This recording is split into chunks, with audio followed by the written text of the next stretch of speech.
El 8 de julio del año pasado, y luego de una larga discusión en el Parlamento, el Senado sancionó la ley de urgente consideración, que el presidente de la República, Luis Lacalle Pou, calificó como un instrumento necesario, justo y popular.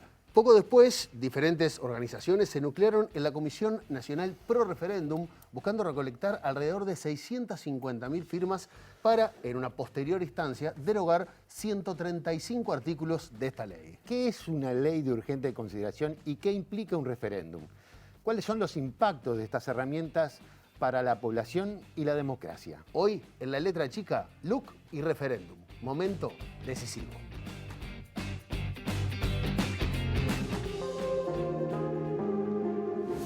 El proyecto de ley de urgente consideración. Ley de urgente consideración. Ley de urgente consideración. La ley de urgente consideración. Ley de urgente consideración. Después de meses de adelantos y de especulaciones, el presidente electo Luis Lacalle Pou hizo público este miércoles el borrador del proyecto de ley de urgente consideración, el que se propone enviar al Parlamento en los primeros días de marzo, inmediatamente después de su asunción. El documento incluye 457 artículos sobre varios temas como seguridad pública, economía, educación, salud. Que se queden tranquilos, que no hay ningún gato encerrado. Estamos haciendo una ley de urgente consideración porque los problemas de los uruguayos son urgentes y no pueden esperar meses como espera este gobierno para que lleguen las cosas. El borrador o anteproyecto de ley presentado por la presidencia electa de la República a sus socios no es un borrador que parta del documento con el que ganan el gobierno, que es la coalición para el cambio del 5 de noviembre, sino que parte de lo que es el programa del Partido Nacional. Yo digo, decía una ley ómnibus, no, es una ley ferrocarril, está llena de vagones. Cada una de las partes de la ley es una enorme ley en sí misma, Vagones y vagoncitos. de enorme trascendencia.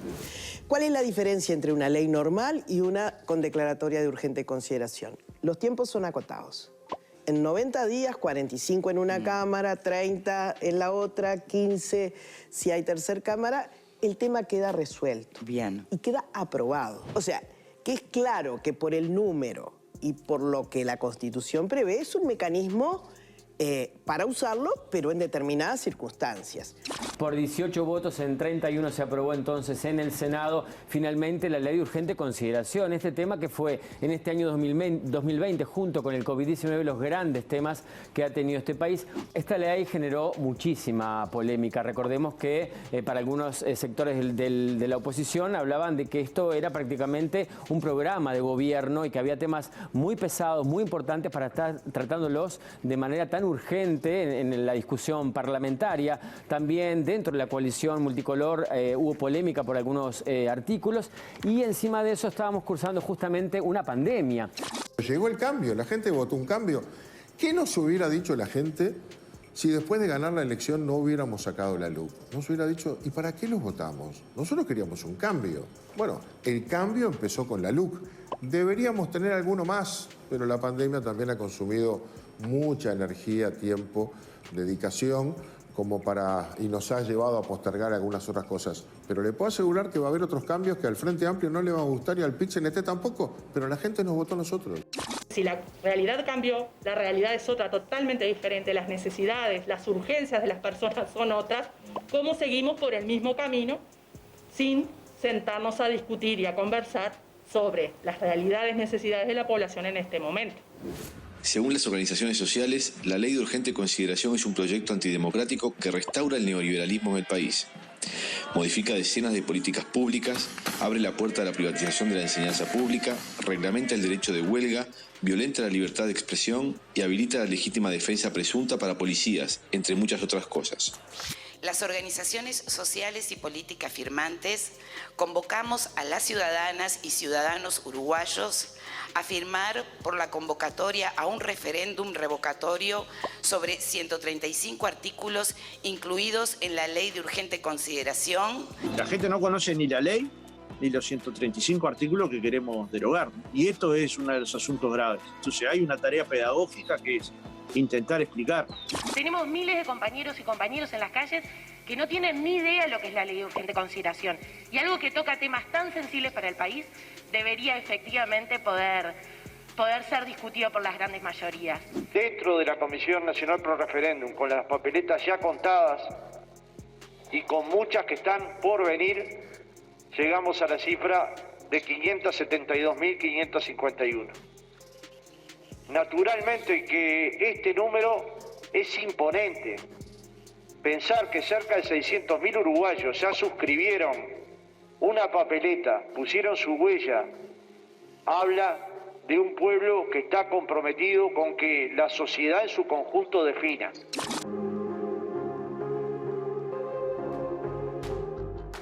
Buenas noches, bienvenidos a esta nueva propuesta de La Letra Chica. Buenas noches, Diego. ¿Cómo andas, Ricardo? Muy bien, muy bien, muy bien. Bien, ustedes ya veían la presentación, una ley de urgente consideración y un referéndum. Son herramientas totalmente diferentes, pero amparadas por nuestra Constitución. ¿De qué se trata? ¿Qué implican para la población? Para profundizar sobre este tema vamos a recibir desde Chile a David Altman, doctor en Ciencias Políticas y profesor titular de Ciencia Política de la Pontífica Universidad Católica de Chile. David, bienvenido, gracias por recibirnos. No, por favor, es un gusto y un placer estar con todos ustedes. Bienvenido, David. Bien, David, para comenzar, ¿qué es una ley de urgente consideración y para qué se ha utilizado en nuestro país? Bueno, las leyes de urgente consideración corresponden a leyes particulares que el Ejecutivo emite o intenta aprobar en un periodo muy acotado de tiempo y donde por la urgencia que el Ejecutivo prevé tiene que no pasar por el trámite regular de una legislación típica, ¿verdad?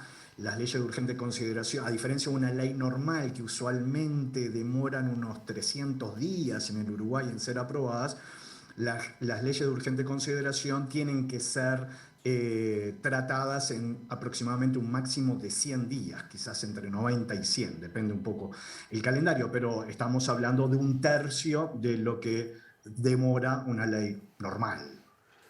David, y teniendo en cuenta los plazos acotados, ¿qué consecuencias tiene la forma de construcción de una ley de urgente consideración y su aprobación para el proceso democrático y para la población en general? Bueno, para el proceso democrático tiene varias aristas, ¿no? Acá yo creo que se están confundiendo, estamos mezclando tres grandes temas en el programa, ¿no? Que es la ley de urgente consideración, que se refiere al trámite particular de este tipo de ley.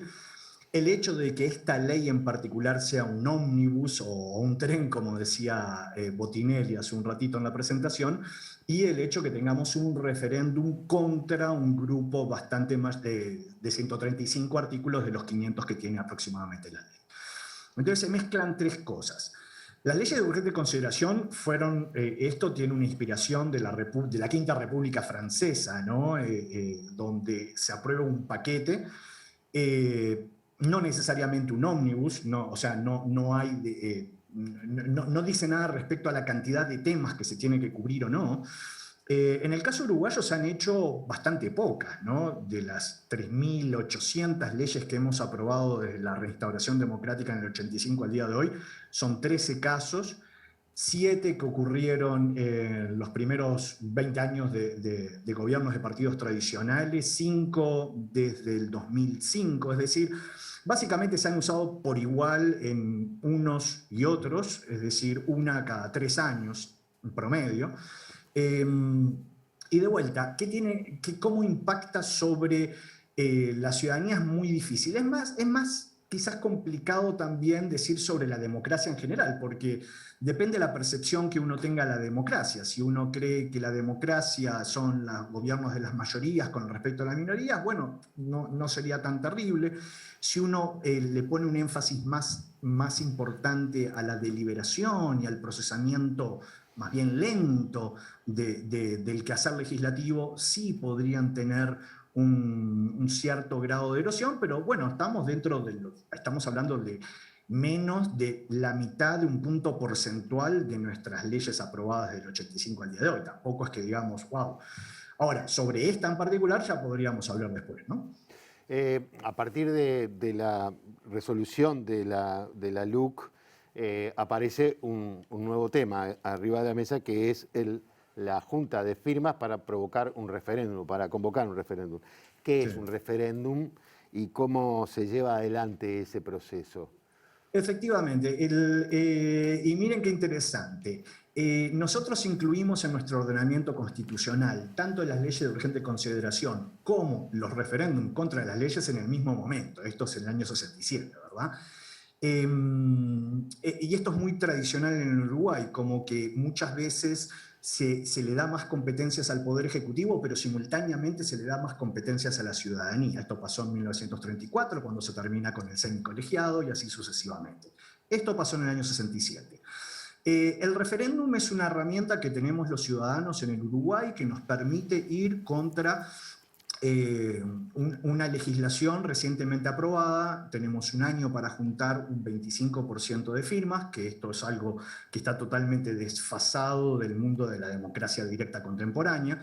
Es un número enorme comparativamente hablando con otros lugares donde sí hay donde hay también referéndums, pero permite derogar este tipo de legislación, ¿verdad? Esto no lo podemos usar los ciudadanos uruguayos en materias privativas del Poder Ejecutivo. Y la LUC, ojo, tampoco se puede usar en materias presupuestales o en aquellos tipos de legislación que requieran supramayorías. Es decir, en el Uruguay el constituyente en general, históricamente, ha tenido una suerte de balance bastante claro a la hora de no mover la aguja demasiado ni para un lado ni para otro. Ahora, David, recién hablábamos de cómo impactaba el uso de una herramienta como la LUC en la población, pero ¿qué pasa con la herramienta del referéndum?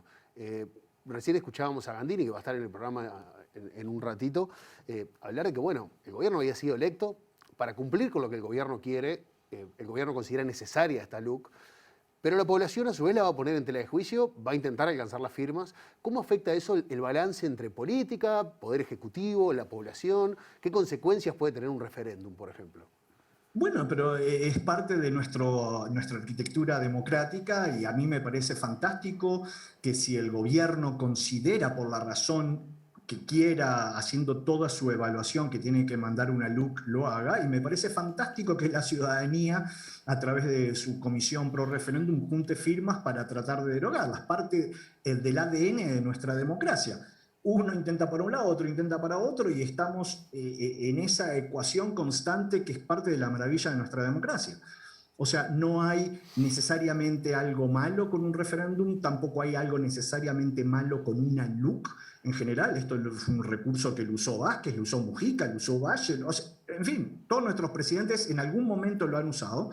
Y también hemos activado referéndums, muchas veces exitosos, muchas veces fracasados, para frenar una ley que a un grupo de ciudadanos, por la razón que fuese, ellos no tienen que justificar necesariamente por qué en la democracia los votantes somos libres y votamos lo que querramos, tratan de derogar una ley. Esto es absolutamente, forma parte del funcionamiento democrático del Uruguay, de muchos otros lugares también, y creo que es natural que se encuentren los equilibrios a través del uso de herramientas constitucionales como estas, las dos. David, una última pregunta. ¿Hay otro mecanismo que no sea el de juntar las firmas para desarrollar el referéndum? No. ¿Es solo con firmas? No. Los referéndums son pura y exclusivamente a través de firmas. En el caso uruguayo es un 25% del electorado. De vuelta, esto es una cifra que escapa totalmente a lo que se usa usualmente en las democracias que tenemos, donde hay referéndums, que tiende a ser aproximadamente entre un 5 y un 10%. En Uruguay también hay inconsistencias muy grandes en nuestro ordenamiento jurídico. Por ejemplo, para hacer una reforma constitucional, una iniciativa popular de reforma constitucional, necesitamos un 10%, que supuestamente una reforma constitucional es algo terriblemente grande e importante, y para derogar una ley un 25%. O sea, no guarda una relación y una proporcionalidad entre esas. Pero no hay otra forma legal, salvo que se encuentre las firmas en el Parlamento para decirle no y no aprobar la ley. Pero una vez que la ley está aprobada, se podría encontrar la vuelta a través de una iniciativa popular de reforma constitucional, pero recién en las próximas elecciones se podría dirimir. De hecho, la ONAJPU en algún momento, allá por mediados de los años 90, usó esta herramienta, ya que no podía hacer un referéndum, hizo una iniciativa popular, justamente porque parte de la reforma de la Seguridad Social había entrado dentro del contexto de la ley de presupuesto y no se podía ir contra la ley de presupuesto porque es materia privativa del Poder Ejecutivo. David Altman, muchas gracias por acompañarnos esta noche en La Letra Chica. Un placer. Bueno, Ricardo, arrancamos explicando. Sí, señor. Pero ahora se viene la parte más jugosa, digamos, porque en el bloque que viene vamos a recibir al senador Jorge Gandini por el Partido Nacional y en el otro bloque vamos a estar recibiendo a Fernando Pereira, presidente del PIT-CNT. La idea de hoy básicamente es que la población tenga las dos posturas. Por un lado la del oficialismo y por otro lado de la Comisión Pro Referéndum para intentar llegar a esta cantidad de firmas para intentar derogar estos 135 artículos de la Ley de Urgente Consideración. Ya venimos.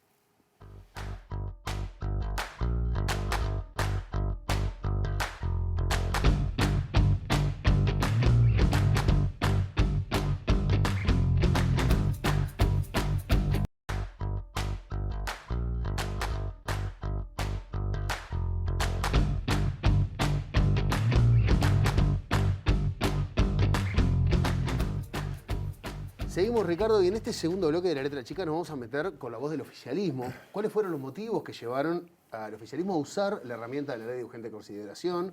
¿Cómo fue su redacción y su proceso de aprobación? Para charlar sobre estos motivos recibimos al senador del Partido Nacional, Jorge Gandini. Gandini, un placer que esté con nosotros. El placer es mío, un gusto de estar aquí en el programa. Muchas gracias. Gandini, recién hablamos de lo que implicaba el uso desde lo técnico de una ley de urgente consideración. Lo explicaba bastante bien Altman, lo entendimos nosotros, esperemos que lo explicó bien. Claro, por ese lado sí. Pero la pregunta es, ¿por qué valoraron utilizar esta herramienta desde lo político? ¿Cuál fue la evaluación que hicieron para usarla desde lo político? Una ley de urgente consideración no es una ley de temas urgentes. Lo urgente es el trámite. Nosotros votamos ahora cantidad de temas urgentes con el voto unánime del Parlamento vinculado a la pandemia, en lo económico, en lo sanitario, entraban en un día en una Cámara y al otro día estaban en la otra. No necesitas una ley urgente porque hay temas más urgentes que esta ley de urgencia. Lo que es el procedimiento. Es como una ley de presupuesto o una rendición de cuentas como la que acaba de entrar. Tiene plazos para cada Cámara.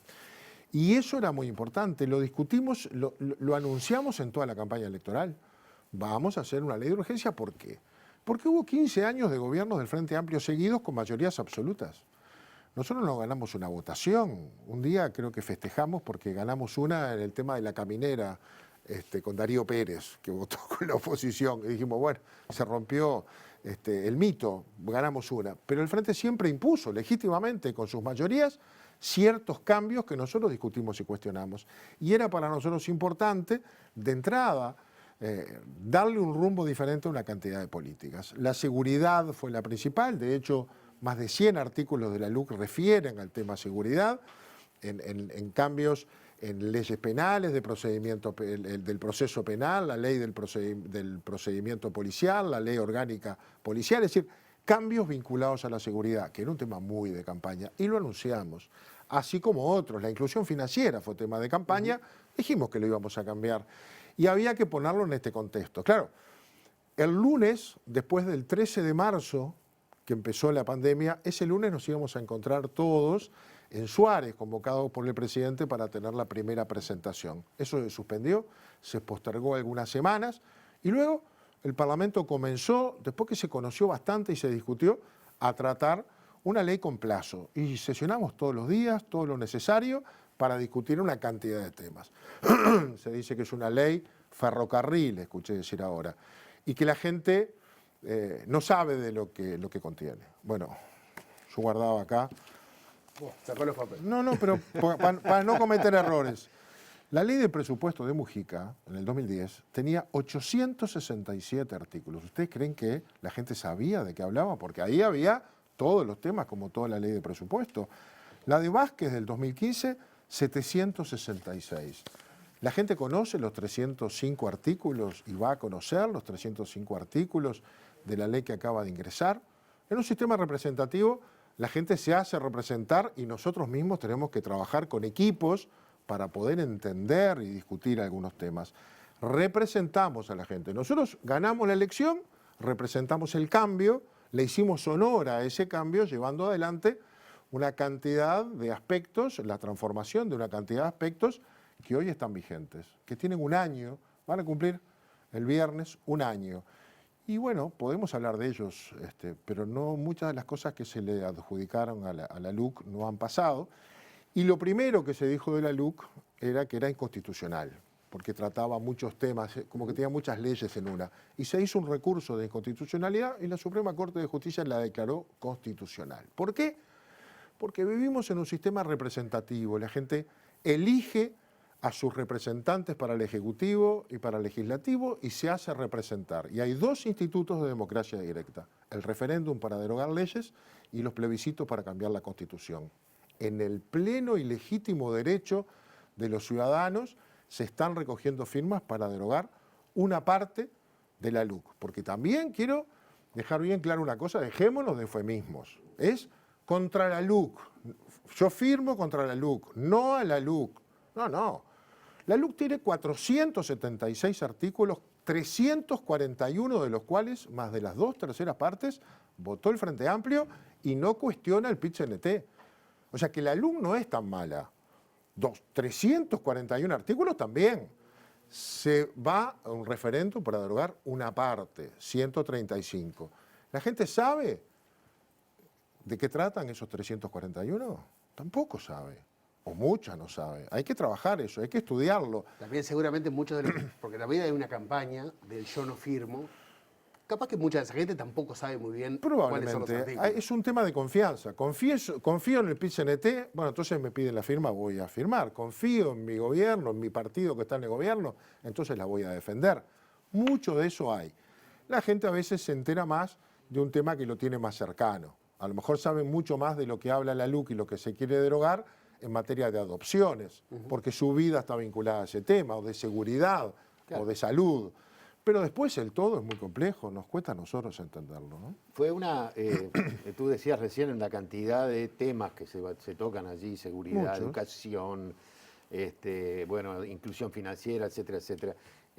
¿Cómo fue construir ese? Porque yo entiendo que una cosa que me parece que es interesante que tú dijiste, esto no es que sean temas urgentes, sino que para nosotros, gobierno, lo urgente era que se aprobaran estas leyes para, de alguna manera, cumplir con aquellas cosas que habíamos dicho que íbamos a hacer. Pero ¿cómo se construye eso en la interna con tantas leyes y tantos temas? Bueno, ¿Cómo se eligen? ¿O quién lo hace? Que voy a discutir lo que dijo Botinelli, el eje vertebral de la LUC es el programa Compromiso con el País que firmamos todos los partidos. No es el programa del Partido Nacional. Tanto que algunos artículos vinieron en la LUC y no estaban acordados en el Compromiso por el País y no se aprobaron. La mayoría, o sea, los parlamentarios de la coalición no lo aprobamos. Recuerdo un par. Desmonopolización de combustibles y los artículos 500, 501 que referían a áreas protegidas. Se sacaron, no estaban acordados. Los que estaban acordados, estaban acordados. Después había que ver la letra cómo era, la letra chica del artículo, pero el concepto estaba acordado. Y ese fue el valor que llevamos adelante. Así se construyó, con un equipo que fue consultando ministros, se nos trajo un borrador, nos reunieron a todos los legisladores, artículo por artículo se revisó en una jornada larguísima, se llevaron un montón de observaciones y luego vino el proyecto que recogió muchas de ellas. Y se empezó a discutir en el Parlamento y se mejoró mucho. Yo creo que la ley salió del Parlamento mejor de lo que llegó. Se trabajó un buen trabajo parlamentario, que hizo una mejor ley de la que vino. ¿Y cómo fue esa discusión? Porque una discusión posterior en el Parlamento que incluso generó algunas diferencias con integrantes de la coalición. Usted está hablando que se mejoraron, pero claramente eran cosas que nos habían conversado en el proceso de creación de la Ley de Urgente Consideración. ¿Cómo fue ese proceso de discusión dentro de la coalición de gobierno? Bueno, primero fue un proceso complejo porque ya fue en plena pandemia. Y entonces hasta las reuniones estaban complicadas. Segundo, fue muy rico porque fue muy honesto. A ver, la coalición no es un lema, la coalición no es un partido, la coalición que está conformada es un acuerdo político de 5 partidos políticos que hasta octubre competimos entre nosotros, que tenemos orígenes, historias diferentes, pensamientos diferentes, y a los que se nos encomendó de una u otra manera superar el ciclo frente amplista. La gente votó un cambio, votó a través de un partido u otro que nos... Hicimos un acuerdo político, hicimos un programa, fuimos en noviembre y ganamos. Eso no disimula que tenemos pensamientos distintos, como me parece que no lo disimula en la izquierda tampoco. También hay corrientes y visiones distintas. el arte es surcirlos y encontrar los puntos de común acuerdo. Y la ley fue el primer gran desafío de la coalición, sacar una ley de este tamaño con la cantidad de estos temas con el voto de toda la coalición sin una sola fractura. No hubo un voto disidente en tal o cual artículo. Y eso me parece que también fue un trabajo novedoso, creativo y muy constructivo dentro de una coalición de gobierno que se puso a prueba con la LUC.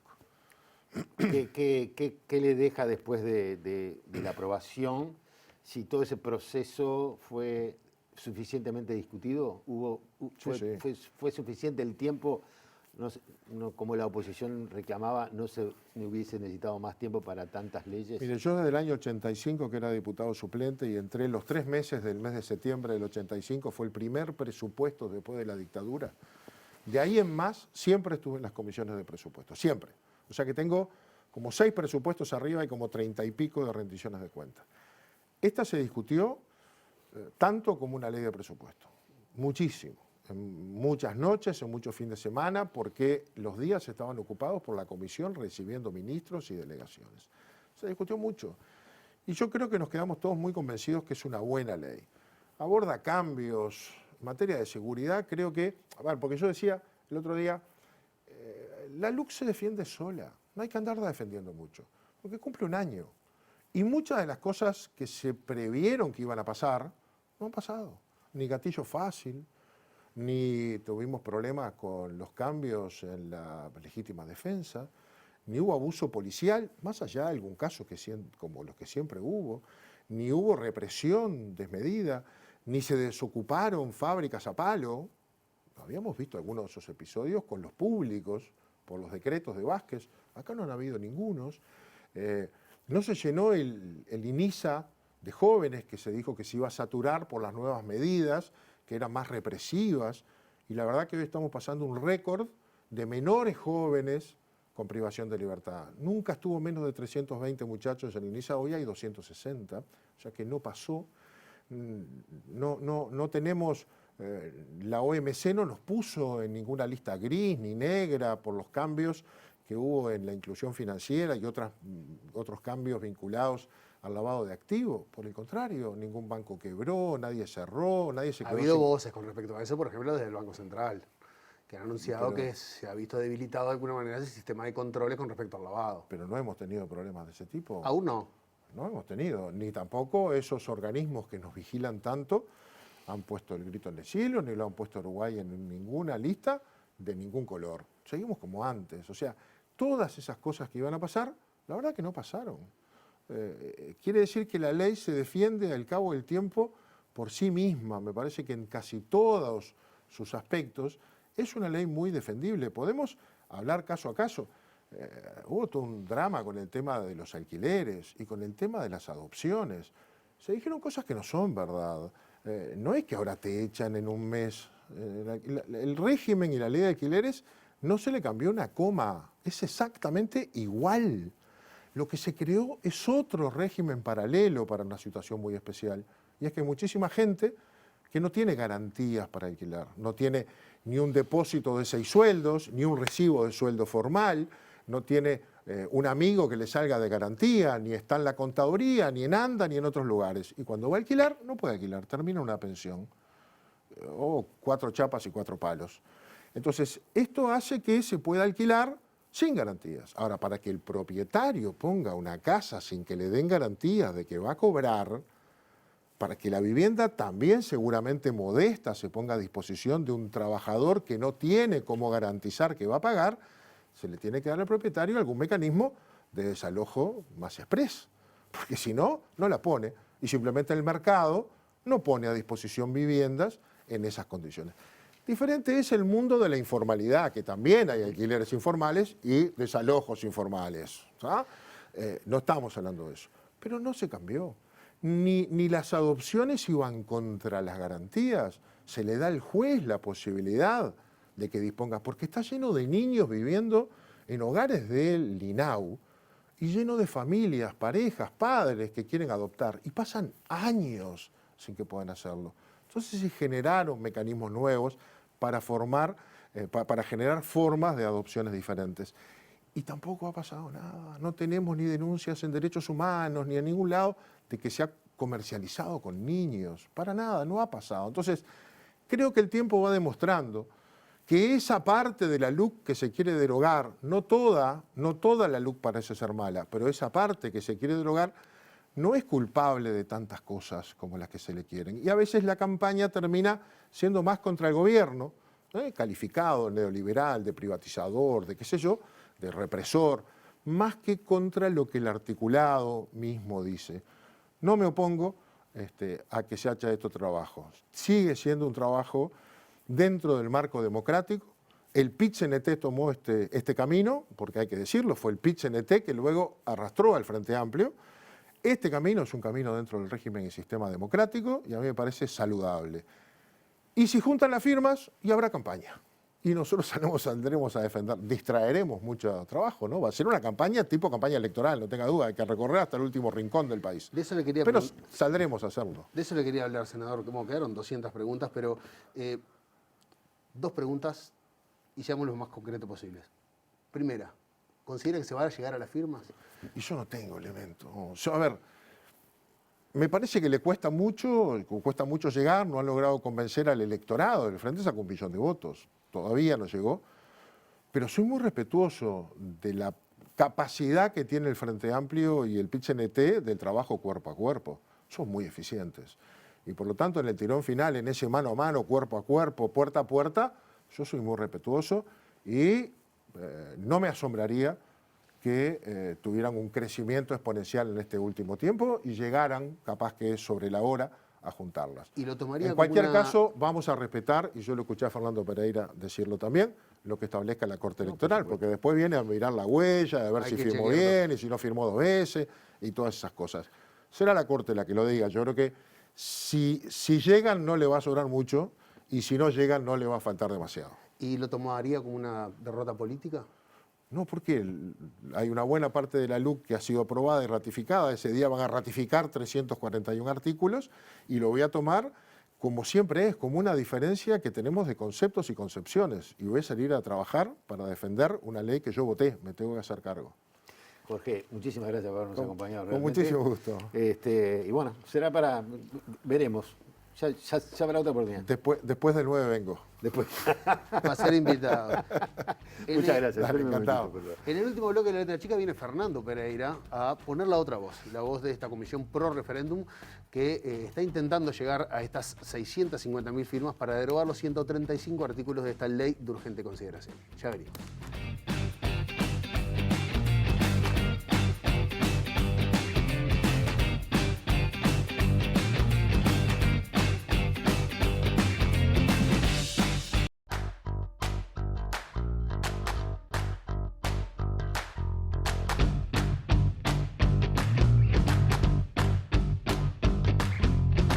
Adelante. Este viernes finaliza el plazo de entrega de las firmas del 25% del padrón electoral que permitiría, en el caso de que se concrete, habilitar a un referéndum para derogar 135 artículos de la ley de urgente consideración. Para conversar sobre este proceso y en qué situación está, recibimos a Marcelo Pereira, presidente. Ay, Marcelo Pereira. Fernando Pereira. Una mezcla, una mutación de... Marcelo Pereira. Abdala, estamos hablando de Abdala recién, entonces mezclamos ahí. Fernando Pereira. Fernando, disculpa. Muchas No pasa gracias nada. por acompañarnos. Un gusto, un placer. Un placer, Fernando. ¿Cómo se inició y por qué cómo se está desarrollando en este momento la juntada de firmas y por qué esos 135 artículos? Bueno, desde hace ya bastante tiempo trabaja la Facultad de Ciencias Sociales y en particular el Instituto de Ciencia Política con el Parlamento y analiza los procesos parlamentarios y cuáles son los que tienen mayor calidad democrática. Dentro de los que tienen menor calidad democrática en el trámite parlamentario se encuentran las LUC y particularmente las que llamaba Botinelli, ferrocarril o ómnibus, porque hay que abordar en 90 días temas tan diversos como educación, seguridad, inclusión financiera, bueno, adopciones, alquileres y tantos otros temas que no da el tiempo para que haya un debate franco dentro del Parlamento y para que la sociedad conozca lo que se está debatiendo. Tanto la encuesta Factum como la encuesta Opción dio el nivel de cantidad de personas que no conocen nada de la ley. y que conocieron a partir de la campaña pro referéndum. O sea, hay un problema de forma. Muchas veces la forma no hace al contenido. Desde nuestro punto de vista, en este caso la forma hace al contenido. ¿Esto hace que sea inconstitucional? No. Hace que tenga poca calidad democrática. Nosotros no presentamos recurso de inconstitucionalidad contra la ley. La presentó un privado, yo no me acuerdo bien ahora quién. Pero sí decimos que no sería deseable que de aquí en más, por ejemplo, si gana el Frente Amplio, viniera con su paquete de LUC, lo presentara en el Parlamento, y aunque yo compartiera los artículos que presentara, se votara de esa manera. Porque creo que la sociedad tiene derecho a saber cuáles son los cambios que se procesaron en materia de educación, cuál es el nuevo régimen de alquileres y cuál es la precariedad que le va a provocar. De hecho, Sereta plantea que esta forma de alquiler se parece mucho más a un refugio o a un campamento que una forma de alquilar una propiedad, porque en pocos días te pueden sacar si tenés una dificultad y no podés pagar, porque la gente tiene derecho a saber que cuando dicen que el trabajador va a negociar con el empleador la forma en que le van a pagar, si por débito o al contado, es una fantasía. El que va a buscar un trabajo y dice yo solo trabajo si me pagan por débito, seguro que el trabajo no lo va a conseguir. Que efectivamente fue cuestionada esta ley en el caso de la seguridad por los mayores especialistas en el Uruguay, por Aller, por los principales penalistas, por la Fiscalía General de la Nación, que tuvo cuestionamientos muy fuertes de la OIT en términos del piquete de huelga, por el experto de la OIT, que fueron en 5 párrafos diferentes cuestionando la ley y pidiéndole que se modificara porque de esa manera se iba a violentar el convenio 87 del trabajo. Entonces, es cuestionable por su forma, es cuestionable por su contenido. Y hasta ahora ha recogido apoyos similares a los que recibió Lacalle Pou en su primera vuelta electoral. Es decir, 680.000 personas, o cerca de 680.000 personas que ya firmaron. Es decir, cuando una derogación de una ley exige, como bien decía el especialista que vive en Chile, que en el mundo se pide el 10%, en Uruguay se pide 25%, que en realidad significa 28%, porque una parte del electorado uruguayo no vive en Uruguay. En realidad es el 28% de los uruguayos son ese entorno, de acuerdo a lo que nos dice Botinelli. Firman para derogar una ley, es porque hay una gran parte de la sociedad que considera que es una ley negativa para los intereses de la sociedad uruguaya. Pero, no hemos logrado que un tema de 650.000 voluntades, supongamos ese número, fuera primera noticia en los informativos, en los 10 primeros temas, cuando tenía 442.000 apoyos o cuando tenía 572.000 apoyos. Entonces se le podrá llamar como se quiera, pero a este tema no se le dio la dimensión que tenía y yo creo que vamos a llegar al número de firmas. Hoy ha sido impresionante. No, te estoy viendo las manos, las tenés entintadas. Mis manos son imposibles. Lo que te quiero decir con esto es, Fernando, un proyecto de esto, ¿ustedes creen que se puede hacer porque una dirección iluminada del PIT-CNT o del feminismo o del Frente Amplio o de FUCBAN deciden algo?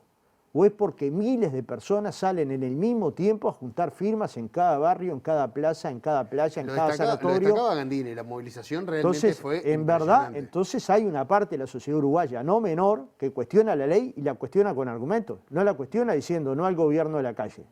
Yo a nadie le he pedido la firma diciéndole no al gobierno de la calle.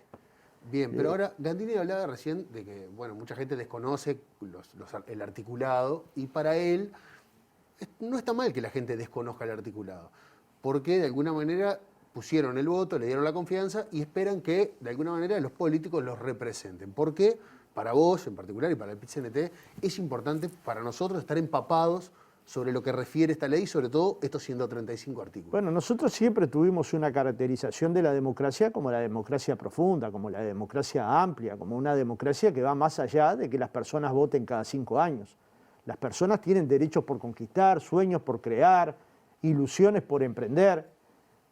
Pueden creer que en un momento el gobierno acertado es uno, pero sus decisiones no.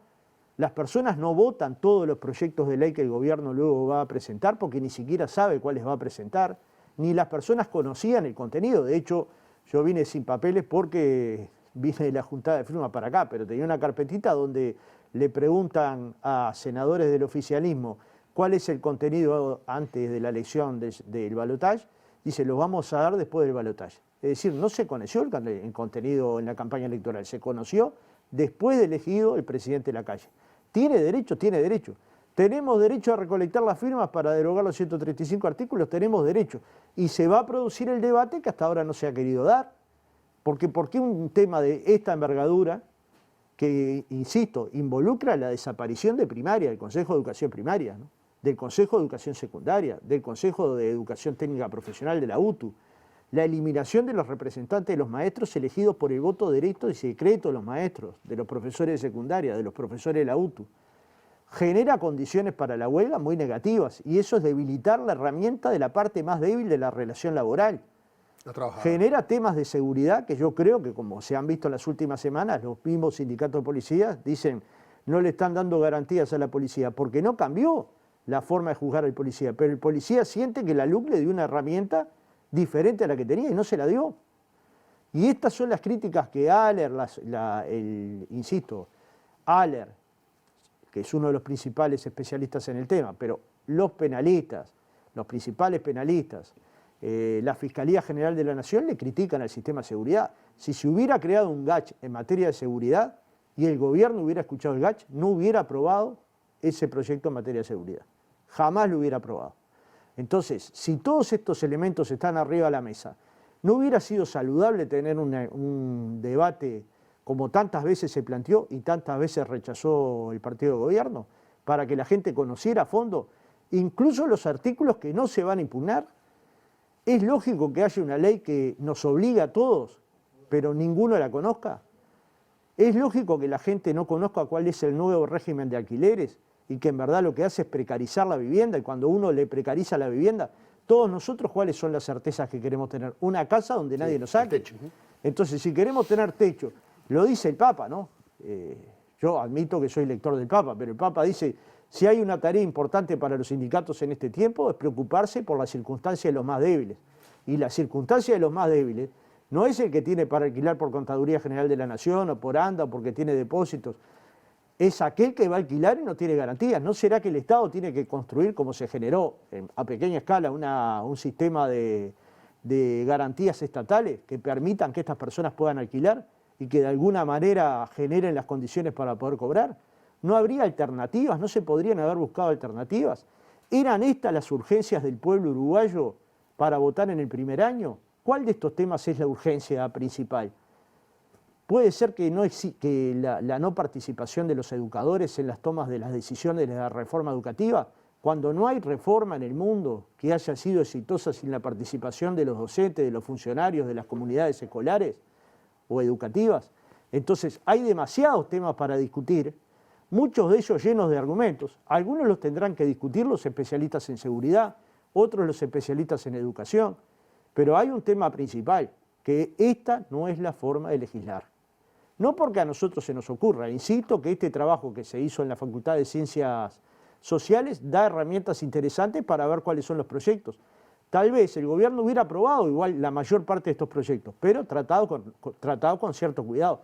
El PIN-CNT fue a la comisión del Senado, habló 30 minutos, y la primera vez que en 25 años que voy al Parlamento, y que además es un lugar que creo que hay que respetar mucho, porque es nuestro lugar democrático por excelencia, y no nos hacen ni una pregunta luego de la intervención de 30 minutos. ¿Es porque los senadores tenían mala fe, porque no tenían ganas? No, porque no tenían tiempo. Si no Imaginemos falta de tiempo para preguntarle al PIN-CNT por qué objeta cosas de educación, de seguridad, de debilitamiento de las empresas públicas, de portabilidad numérica y de tantos otros temas. No tuvieron tiempo para hacer una pregunta.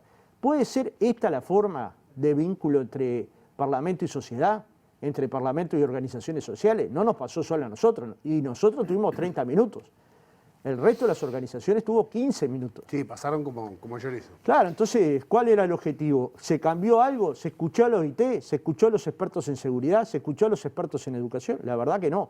Entonces, entiendo que un movimiento como este que se generó y que hoy han salido miles y miles, créeme que son miles los que hoy estaban juntando firmas y mañana van a ser miles y pasado van a ser miles y el jueves vamos a entregar más de 700.000 firmas y habrá referéndum.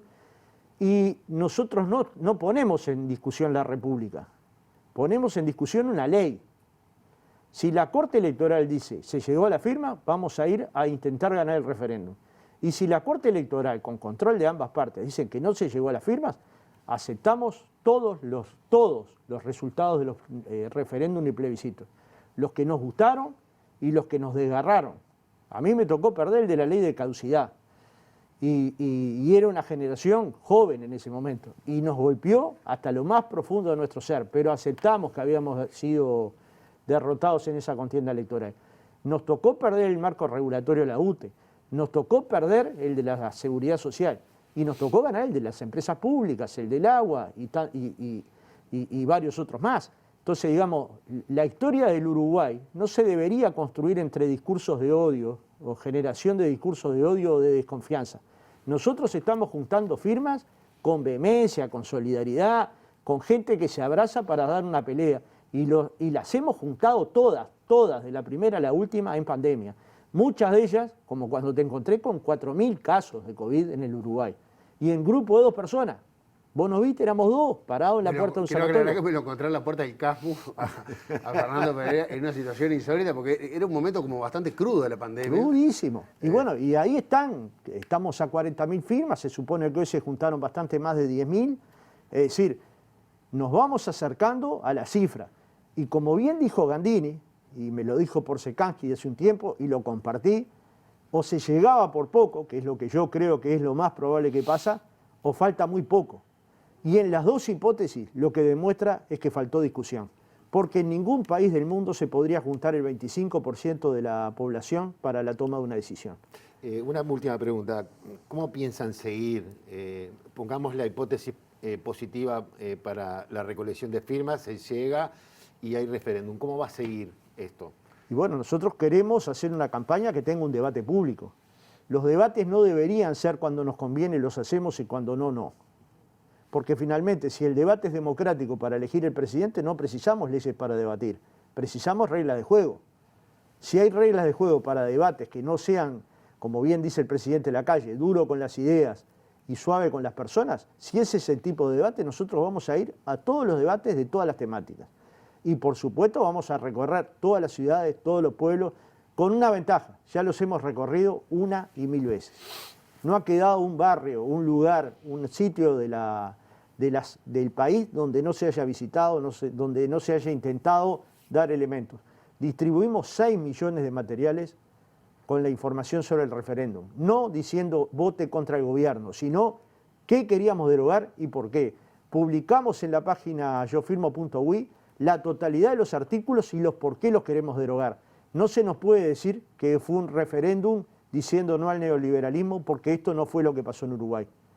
Fue no al debilitamiento de las empresas públicas, no al debilitamiento del sistema público de educación y a la autonomía.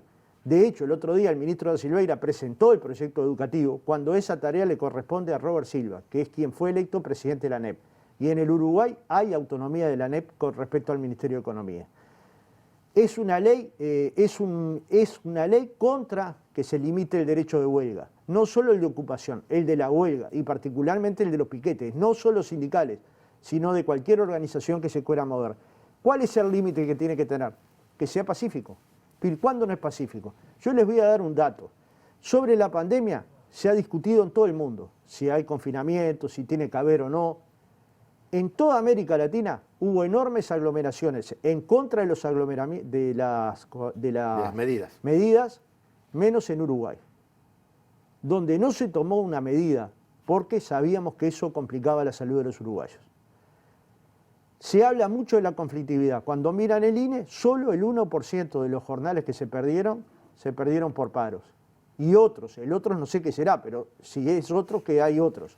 Entonces, deberíamos un día discutir en serio, porque cuando se dice en el movimiento sindical, en términos de pandemia, se comportó irresponsablemente, ¿dónde? Fue el año de menor conflictividad de los últimos 25 años. Y no es que no teníamos causas para hacer conflicto. Se habían perdido 60.000 puestos de trabajo, cayó el salario de los maestros, de los profesores, de los funcionarios públicos, 18 jornales por año, se perdieron entre 12 y 14 jornales para los trabajadores privados, la pobreza aumentó en 100.000 personas. Es decir, tenemos un país que está mucho peor que en el año 2019. Sin embargo, primó la lógica de que no nos podíamos concentrar en momentos de pandemia. Y premió la lógica incluso de convocar a un diálogo por la vida. Y en ese marco salimos a juntar esta patriada. Es una hazaña, lo que estamos haciendo. Es una real hazaña que algún día alguien va a escribir el libro y va a decir, estas organizaciones, democráticamente, moviéndose en grupitos de 2 o 3, lograron llegar a 700.000 adhesiones y hubo un referéndum. Que si nosotros logramos colocar estos argumentos que yo estoy poniendo arriba de la mesa con mayor facilidad, con un lenguaje claro, se va a ganar y no quedará en el ordenamiento jurídico una ley que es mala por su contenido y por su forma. Y su forma, créanme, que hace el contenido. ¿Qué le quiero decir con esto? Estamos jugando un partido con mucha dignidad. Y así es como yo creo que hay que jugar los partidos en el Uruguay, con mucha dignidad. Fernando, para ser justos con Gandini, le habíamos dicho que los dos iban a tener la misma cantidad de tiempo y lo hemos cumplido. Así que muchísimas gracias por acompañarnos. No, el gusto de siempre y un abrazo misionero, como siempre. Mezcla el básquetbol en todo, pero bueno, no importa. Muchas gracias, Fernando. Nosotros nos vamos. Mañana vamos a estar hablando... ¿Perdón? Bien, no, porque dependemos un poco... Después les vamos a confirmar de qué vamos a estar hablando, porque todavía no sabemos si va a haber programa o no. Dependemos de resultados de básquetbol también. Nosotros estamos metidos con el básquetbol. Nos vamos, Ricardo. Nos vamos, volvemos entonces mañana o pasado. Pero estaremos acá con la letra chica. Tranquilo. Gracias, Fernando.